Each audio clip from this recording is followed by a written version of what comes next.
31절. 야곱이 노하여 라반을 책망할세. 야곱이 라반에게 대답하여 이르되 내 허물이 무엇이니까? 무슨 죄가 있기에 왜 삼촌께서 내 뒤를 급히 추격하나이까? 야곱이 노하여 라반을 책망했다 이렇게 됐죠. 자, 이 책망했다는 것은 야곱이 어떻게 장인을 책망하고 이렇게 하겠습니까? 정확하게 번역을 하면 이제 언쟁을 벌이다 이런 뜻입니다. 언쟁을 벌이다. 자기의 주장을 펴서 논쟁하는 걸 말하죠. 오늘 보면 야곱이 그동안 하지 못한 말을 다 하는 것을 볼 수 있습니다. 라반이 드라빔을 찾지 못했죠. 야곱이 자기가 의심받은 것, 이 드라빔을 훔쳐왔을 거라는 것에 대해 그 의심받은 것에 대해 분노가 치밀어 올라서 라반에게 따지기 시작하는 거죠. 이 정도 의심받을 수도 있는데 야곱이 이렇게까지 노하고 언쟁을 벌일 정도라는 것을 보면은 의심받은 게 오늘 한 번이 아니었다는 거죠. 늘 의심받고 이런 식으로 확인받고 했기 때문에 야곱 입장에서는 그동안 쌓인 것이 이렇게 큰 분노로 일어났을 거로 생각합니다. 자, 논쟁하는 내용은 그거죠. 나의 허물과 죄가 무엇이냐 이거죠. 내가 죄도 없고 허물도 없는데 왜 나를 이렇게 급하게 추격하나이까? 여러분, 이 추격한다는 말은 어떤 전쟁이나 어떤 싸움 이렇게 잡아 죽이듯이 따라가는 것을 추격하다 이렇게 말하죠. 라반은 지금 야곱을 그냥 뒤쫓아온 게 아니라 추격해 온 겁니다. 그것도 혼자 온 것이 아니죠. 형제들을, 종들을 동원해서 왔습니다.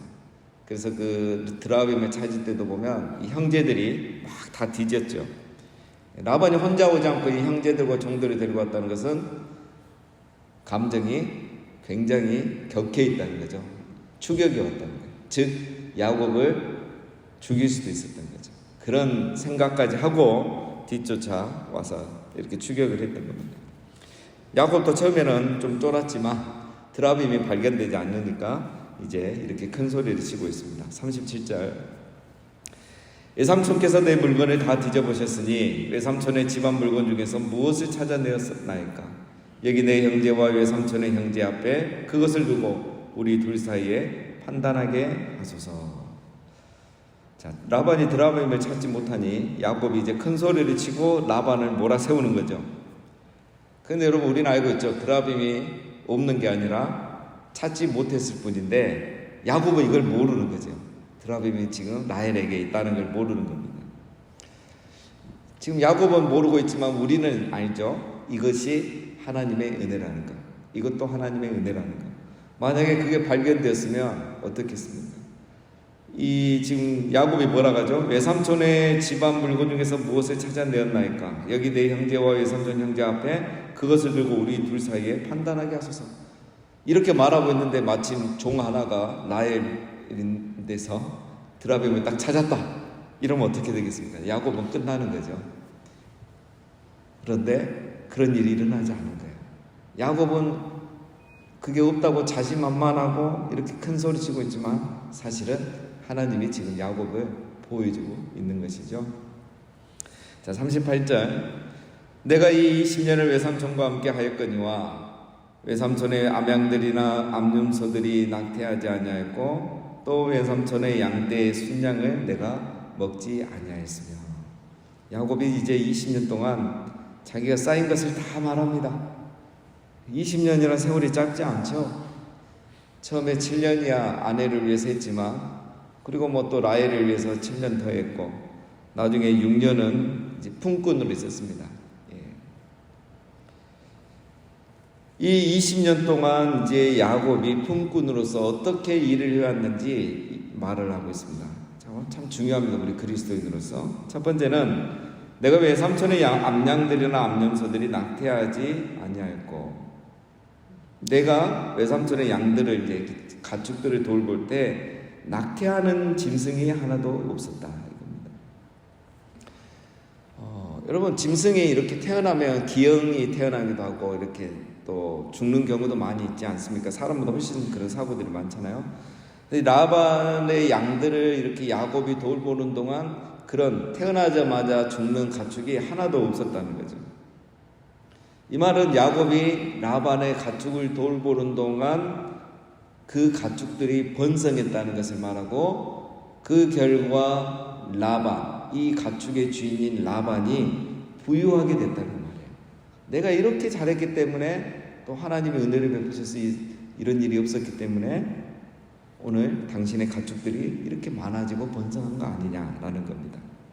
자, 두 번째는 또 외삼촌의 양떼의 순양을 내가 먹지 아니하였으며, 야곱이 양을 치면서 라반의 양을 한 마리도 손대지 않았다 이 말이에요. 한 번씩 너무 많기도 하고 좀 이렇게 그러면은 잡아먹을 수도 있었죠. 근데 야곱이 그렇게 하지 않았다는 거예요. 자, 여러분, 이게 어찌 보면 당연한 거죠. 자기 게 아니고 주인 거고 라반의 것이니까 먹지 않고 손대지 않는 게 당연한 건데, 자, 이렇게 말하는 거 보면은 그때나 지금이나 똑같죠. 주인의 양을 돌보면서 이렇게 하지 않는 사람이 많이 있고 흔한 일이라는 거예요. 이 정도는 또 그냥 자연스럽게 지나가는 거예요. 그 수많은 양 중에 한 마리 손대는 거죠. 제가 청년에, 우리 옛날 청년 중에 한 명이 직장 생활을 참 잘했어요. 들어가자마자 1년 동안 너무 잘하고 인정받고 하니까 막 표창도 받고 상도 받고 승진도 빨리 하고, 야, 그래 직장 생활을 이렇게 해야지 하면서 이제 막 칭찬을 많이 했는데, 어느 날 사표를 쓴 거예요. 근데 그 좋은 직장을 왜 그만뒀나, 이제 결혼하고 그래야 되는데, 그 친구 말이, 이 사람들이 회사 거를 너무 많이 빼돌려 먹는다는 거예요. 근데 사장님은 그거 모르고, 이 사람들은, 직원들은 그 빼먹어도 남고 하니까 이리저리 싹 빼먹는다는 거예요. 그래서 자기가 그걸 보면서 모른 척 해주면서 다 메꿔주고 서류 작성해주고 하면서 회사 돌아가게 하는데, 양심이 괴로워서 못 있겠다는 거야. 내가 그리스도인으로서 이렇게 더 이상 할 수 없다고. 그래서 이제 그만 사표를 쓰고 나온 거를 제가 봤습니다. 사장님들에게 괜히 이 말이 도움이 안 될 수도 있는데 예, 그런 청년이더라고요. 그러니까 이 야곱이 그런 거예요. 그 당시에 이제 양치는 사람들이 이 정도는 그냥 문화인 거예요. 그래서 서로 눈 감아주는 거죠. 근데 야곱은 말이죠? 정직하게 일했다는 거예요. 주인이 알든 모르든 하나님 보시기에 정직하게 일했다. 잔머리 굴리지 않았다는 거죠. 가축 때문에 주인하고 싸우는 적이 없었다는 거예요. 이게 바로 야곱입니다. 자, 이게 왜 중요하냐? 이제 마지막에 나옵니다. 39절. 물려 찢긴 것은 내가 외삼촌에게로 가져가지 아니하고 낮에 도둑을 맞았든지 밤에 도둑을 맞았든지 외삼촌이 그것을 내 손에서 찾았으므로 내가 스스로 그것을 보충하였으며. 자, 세 번째는 뭐죠? 물려 찢긴 것은 내가 외삼촌에게로 가져가지 아니하고. 자, 이 말은 이제 양을 치다 보면은 워낙이 많으니까 들에는 야생 동물들 있잖아요. 이 야생 동물들이 한 번씩 출현해 가지고 이걸 잡아 죽이는 거예요. 잡아 먹기도 하고. 지금도 그렇잖아요. 뉴스 보면 산에 사는 동물이 내려와 가지고 마을에 내려와서 막 동물들을 죽이고 개를 죽이고 이런 일들이 많이 있지 않습니까? 참 이게 이제 일하는 사람들에게는 굉장히 큰 부담이죠. 제가 군대에서 이제 경비 소대장을 했는데 제일 중요한 임무 중에 하나가 우리 여단장님 별 하나인데 그분의 관사를 관리하는 거예요. 그래서 잔디도 깎고 나무 가지치기도 한데 중요한 임무 중에 하나가 거기서 키우고 있는 강아지와 닭을 잘 돌봐야 되는 거예요. 굉장히 중요합니다. 그래, 이 닭이 건강하게 매일 알을 하나씩 낳아야 돼요. 그래야 그걸 이제 우리 여단장님 드시거든요. 근데 하루는 가니까 이 닭이 죽어 있는 거야. 예.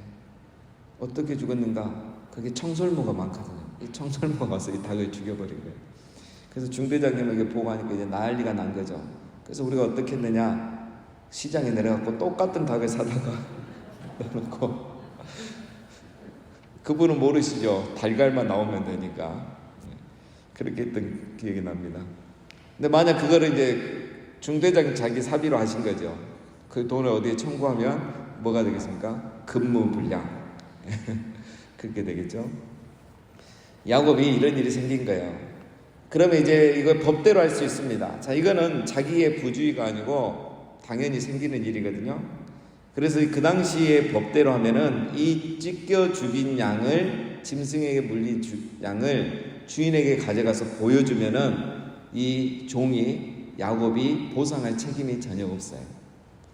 그런데 오늘 야곱은 어떻게 했다 했죠? 그렇게 할 수도 있었지만 자기는 그렇게 하지 않고 내 양을 갖다가 채워 넣었다는 거예요.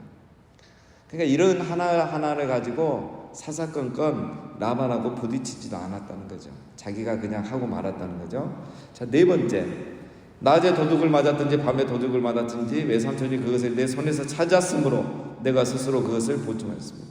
여러분, 야생동물에게 죽임을 당하는 경우도 있지만 도둑 맞는 경우도 많죠. 낮에도 도둑 맞는 경우 있고 밤에도 도둑 맞는 경우 있었어요. 이런 경우는 애매하죠. 짐승에게 물려 죽이면 시체라도 있지만 도둑 맞으면 증거가 없잖아요. 내가 빼돌리고 도둑 맞았다 할 수도 있으니까. 그러니까 라반이 그럴 때마다 야곱에게 찾아냈다는 거예요. 네가 물려내라 이거죠. 도둑 맞으면 어떻게 하느냐. 그러면 야곱은 그냥 말 안 하고 그냥 자기 것으로 채워 넣고 말았다는 거예요. 자기 권리를 주장하지 않고 자기의 것으로 대체했다는 거죠. 정말 성실하게 일했죠. 정직하기라고. 우리 성도님들 중에 사장님들 많이 계신데 이런 직원이 있으면 얼마나 좋겠습니까, 그렇죠? 정말 정직하겠죠. 야곱이 마지막으로 하고자 하는 말은 이거예요. 나는 정말 당신에게 허물이나 죄가 없다. 잘못한 게 없다. 나는 손해만 받고 당신은 나 때문에 부자가 됐다. 이 말을 지금 하고 있는 겁니다. 40절 한마디 더 하죠. 내가 이와 같이 낮에는 더위와 밤에는 추위를 무릅쓰고 눈붙일 겨를도 없이 지냈나이다. 야곱이 더울 때나 추울 때나 눈붙일 겨를도 없이 그렇게 양들의 가축을 돌보면서 정말 자기 일처럼 했다는 거예요. 야곱을 보면 불쌍하죠. 그 나이에 고향을 떠나서 지금 나이 70이 넘었잖아요. 지금 이 나이가 현재 90이 다 되는 나이죠. 이렇게 이 나이에 이런 고생을 한 겁니다. 결혼도 70에 정말 안 됐지만 이런 야곱이 이 나이에 이렇게까지 고생하는 거 보면 라반이 어떤 사람인지 알 수 있겠죠. 야곱과는 게임이 안 되는 사람이에요. 이렇게 야곱을 부려먹고 고생을 시킨 사람이 라반입니다. 반대로 이거를 하나님의 입장에서 보면은 하나님이 라반을 이렇게까지 훈련을 시킨 거예요. 이게 오늘의 포커스입니다. 하나님이 야곱을 세상에 평생 살아도 만날까 말까는 이 라반을 만나게 해가지고 그 밑에서 20년을 이런 죽을 고생을 하게 하는 거예요. 그러면서 그 야곱의 마음, 정직한 결론, 하나님을 경외하는 마음을 훈련시킨 겁니다. 41절에 내가 외삼촌 집에 있는 이 20년 동안 외삼촌의 두 딸을 위하여 14년, 외삼촌의 양떼를 위하여 6년을 외삼촌에게 봉사하였거니와 외삼촌께서 내 품을 10번이나 바꾸셨으며 20년을 지냈죠. 그 20년 동안 라반이 10번이나 품삯을 바꿨다. 10번 품삯 바꿨단 말은 10번을 재계약했단 말이라기보다는 품삯을 안 주려고 늘 이런 식으로 했다는 거예요. 10번을 뭐 시급을 조정해 준 게 아니고 어떻게든 이 시급을 안 주려고 계약을 자꾸 변경했다는 거예요. 대표적인 게 그거잖아. 이번에 새끼 중에 점 있는 게 나오면 네가 가져라 해놓고 그거 안 나오게 해버리고 그런 식으로 아예 안 주려고 한 게 10번을 변경했단 말입니다. 오늘 우리로 말하면 정말 악질 고용주를 능가하는 그 사람은 바로 야곱입니다. 불쌍하죠? 라반입니다. 그런 사람이. 야곱이 정말 불쌍합니다. 자, 이제 우리가 다시 시야를 넓혀서 하나님께서 위에서 내려다보고 계십니다. 하나님이 야곱을 훈련시키기 위해서 이 광야 훈련 학교에 넣은 거야. 하나님이 야곱을 훈련하기 위해서 이 광야 학교에 넣은 겁니다. 여러분, 광야 학교는 이렇게 힘든 거예요. 왜 광야학교는 이렇게 힘드냐? 우리 하나님이 그 학교의 교장 선생님이시거든요. 우리가 이 다녔던 학교하고는 차원이 다릅니다. 그냥 암기 잘하고 시험 잘 치면 칭찬해주는 그런 학교가 아닙니다. 속 사람을 완전히 새롭게 만드는 것이 이 광야학교예요. 하나님이 교장 선생님 하시고 성령님이 선생님이셔요. 대충 넘어가는 게 없습니다. 마음과 생각을 다 통찰하시거든요. 정말 정직한 사람이 될 때까지, 정말 그 마음의 죄가 인간의 생각이 사라질 때까지 끝까지 시험을 치십니다. 이런 광야 학교를 지나왔기 때문에 야곱이 족장이 될 수 있는 겁니다. 야곱이 20년 동안 바닥을 내려가 본 거예요. 정말 바닥까지 내려갈 인생을 살아본 겁니다. 그 나이에 70 넘어서. 여러분, 하나님은 누구든지 그 사람을 사용하시려면 광야학교를 넣습니다. 신앙은 이런 광야학교에 대한 간증이 있어야 됩니다. 목사든 직분자든 상관이 없습니다. 하나님은 각 사람을 다 이 광야학교에 넣어서 단련을 시킵니다. 그래서 정말 누가 신앙이 깊은 사람이냐, 말 잘하는 사람이 아니고 자기 자랑하는 사람이 아닙니다. 정말 신앙이 좋은 사람 누구냐? 자기의 이 광야학교에 대한 간증이 있는 사람이에요. 내가 어디까지 내려가 봤는지 자기의 고난을 자랑하는 거죠. 자기의 행함을 자랑하는 게 아니라. 여러분, 우리가 고린도전서 후서를 살펴봤잖아요. 사도 바울이 나도 내 자랑 좀 할게. 이 거짓 선생들이 너무 자기 자랑하니까 나도 내 자랑을 할게 들어봐라 해놓고 자기 자랑하는 게 뭡니까? 고난받은 거잖아요. 맨날 선교여행은 다 하면서 전도는 다 하면서 고난은 혼자 다 받은 거. 육체의 가시. 자기가 천국을 체험한 걸 얘기할 것처럼 하다가 결국은 육체의 가시 얘기하잖아요. 나의 높음을 자랑하는 게 아니라 나의 낮아짐을, 고난을 자랑하는 것. 이게 바로 광야학교죠. 신앙입니다. 야곱이 지금 그런 학교에서 20년을 산 겁니다. 그러니까 야곱이 어떻게 바뀌었느냐? 오늘 이 42절이 중요한 말씀이죠. 우리 아버지의 하나님, 아브라함의 하나님, 곧 이삭이 경외하는 이가 나와 함께 계시지 아니하였더라면 외삼촌께서 이제 나를 빈손으로 돌려보냈으리이다마는 하나님이 내 고난과 내 손의 수고를 보시고 어젯밤에 외삼촌을 책망하셨나이다. 이게 여러분 라반의 집에서 20년을 보낸 그 세월의 결론입니다. 광야학교를 이제 졸업할 때가 다 되어가는 야곱의 결론이에요. 내가 지난 20년 동안 잘못한 게 하나도 없다. 잠도 자지 않고 최선을 다했다. 그래도 당신은 나를 속였다. 하지만 우리 아버지 이삭의 하나님, 아브라함의 하나님이 나와 함께 하시고 나를 지켜주셨기 때문에 내가 오늘 이렇게 왔지. 아니면 당신이 나를 빈손으로 돌려보내지 않았겠느냐. 하나님이 그걸 막으시려고 어젯밤 꿈속에 나타나신 거 아니겠느냐는 거예요.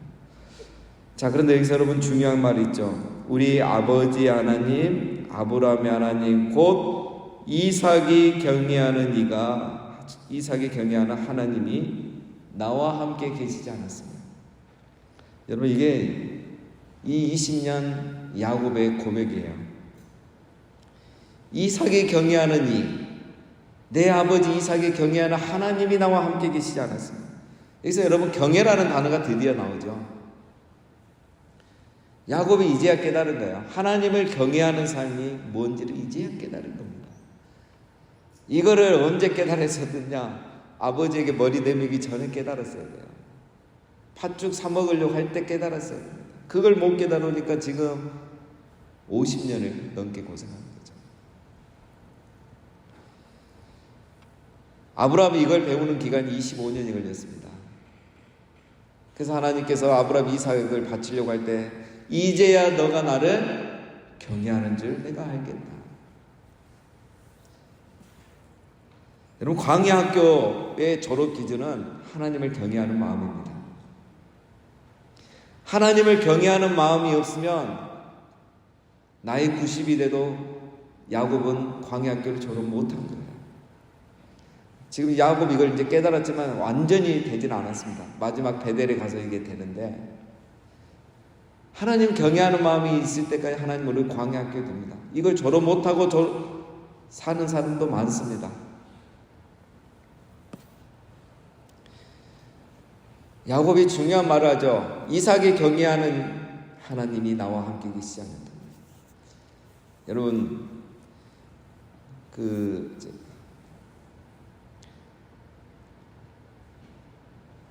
그 사람이 사용하는 단어가 그 사람인가요? 그래서 유대인 유명한 학자분이 이야기를 하셨는데, 제가 어제 찾다가 못 찾았는데, 그 사람이 사용하는 단어가 그 사람입니다. 그 사람이 사용하는 단어를 보면 그 사람의 생각과 신앙과 인격이 나와요. 그래서 유대인의 이 학자가 이제 미국에 가서 기자가 돼가지고 독일에서 이제 유대인이 이렇게 학살하는데 정말 큰 공을 세운, 독일에서는 최고의 영웅이지만 유대인에게는 최고로 미운 사람이죠. 근데 너무 선하고 너무 착한 거예요. 어떻게 이 사람이 이런 일을 할 수 있었느냐. 정말 흠이 없어요. 최고의 남편이고 최고의 아빠이고 최고의 공무원인 거죠. 군인이고. 그 사람의 단어들을 분석해 본 거죠. 그러면서 그 학자가 내린 결론이 그건데, 그 사람이 사용하는 단어가 그 사람을 말해준다는 거예요. 야곱이 여러분께 하나님을 경외하는 이 경외란 단어를 처음 사용합니다. 이제 야곱이 생각이 바뀐 거예요. 인생은 내 잔머리로 계산하고 요령 피우고 사람에게 잘 보이고 편하게 살려가고 이렇게 해서 되는 게 아니고, 하나님을 경외하는 마음이 있어야 인생이 풀리는구나. 하나님을 경외하는 마음이 있어야 하나님이 그 사람의 앞길을 열어주시는구나. 야곱이 이제야 깨달은 거죠. 그래서 이 단어가 이제 나오는 겁니다. 광야학교는 여러분 하나님을 경외하는 법을 배우는 겁니다. 광야학교는 누가 졸업할 수 있느냐? 하나님을 경외하는 마음을 갖는 사람이에요. 정직하고 무슨 일을 하든 내 일처럼 하고 내 일처럼 사역하고 손해보더라도 화평을 추구하고, 내가 내 삶의 주인이 되지 않고 하나님이 내 삶의 주인이 되는 삶. 그래서 정말 하나님이 나를 보고 계신다는 그 마음으로 정말 최선을 다해서 하고 정직하게 하고 손해보더라도 화평을 구하고 사람을 세우고, 이게 하나님을 경외하는 마음이에요. 이걸 배우지 못하니 야곱이 90세가 되도록 이 고생을 지금 하고 있는 겁니다. 이거를 다시 한번 우리 마지막으로 월삭 전도서의 말씀으로 적용해서 말하면, 이게 바로 올람의 지혜로 사는 거죠. 헤벨의 지혜가 아니라. 헤벨의 지혜는 야곱이 오늘 말한 4가지 반대로 사는 게 헤벨의 지혜. 이 세상 사람하고 똑같이 사는 거예요. 머리 굴리고 손에 안 불러가고 자기 것 챙기고 눈에 보이는 건 보일 때만 하고 말로만 하고. 그러나 야곱은 그렇게 하지 않았죠. 하나님을 경외하기 시작하고 배워가기 시작했던 거예요. 올람의 지혜로 살아가기 시작한 거죠. 그래서 20년 만에 하나님이 이제는 떠나라, 이제는 떠날 때가 됐다, 이렇게 말씀하셨던 겁니다. 사랑하는 우리 여러분, 우리가 이렇게 기도하고 말씀을 듣는 것도 중요한데, 이 모든 과정의 목표, 이 광야 새벽 학교의 목표는 하나님을 경외하는 마음을 갖는 겁니다. 그 마음을 가지면 하나님께서 우리 길을 인도해 가시는 거예요. 그때부터 광야의 길을 내시고 사막의 강을 내시는 겁니다. 우리 모두가 정말 이 광야 학교를 잘 졸업해서 하나님을 경외하는 마음을 갖고 정말 이 시대에 하나님의 사람으로 쓰임받는 그런 모두가 되시기를 주님의 이름으로 축원드립니다. 기도하겠습니다.